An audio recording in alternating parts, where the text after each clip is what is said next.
In this video, I'm going to explain another custom block called Columns Block. We made this custom blog for you so that you can create complex layouts in Kajabi that you would normally can do using default Kajabi editor. So let's see how we can use it. This is our section, and inside this section, you can see that we have a text block at the top of all the blocks, which is the heading. After that, you can see that we have 3 column blocks. This is the first one, this is the second one, and this is the third one. This is how the columns block looks when you add it to a section. Now I will explain how the columns block actually works. First, you need to add a columns block. After that, inside each column, you can add multiple blocks. In this section, you can see that we have a markup text block, a video block, and a text block. As a result, we have 3 different complex blocks inside the columns. You can also see that each column has a different background color. If I go to the column settings, you can see that we have width options for the column. Currently, each column is set to 4 columns wide. We also have background options.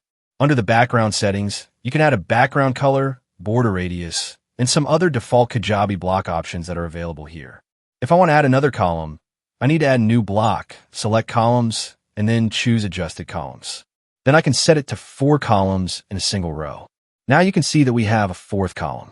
This last column is empty because it does not have any items inside it yet. Let's add some items. I'm going to add a form. I'll make it full width and select the contact form.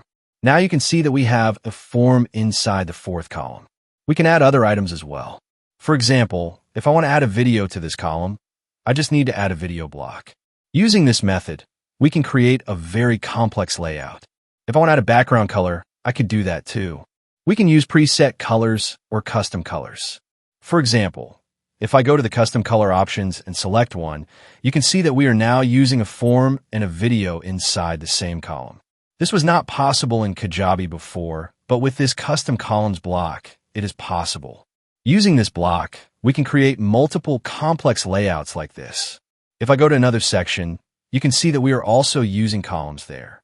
In this section, you can see a feature block, then a form, and then a column. Inside that column, we have 3 different blocks. This is how we can structure it. We also have another section that uses columns with a pricing card on the left. Then the column starts, and under that column, we have 3 items. The column starts first, and all the items added afterward go inside the column. In this way, we can create multiple layouts and complex designs using the columns block. That's it. Thank you for watching.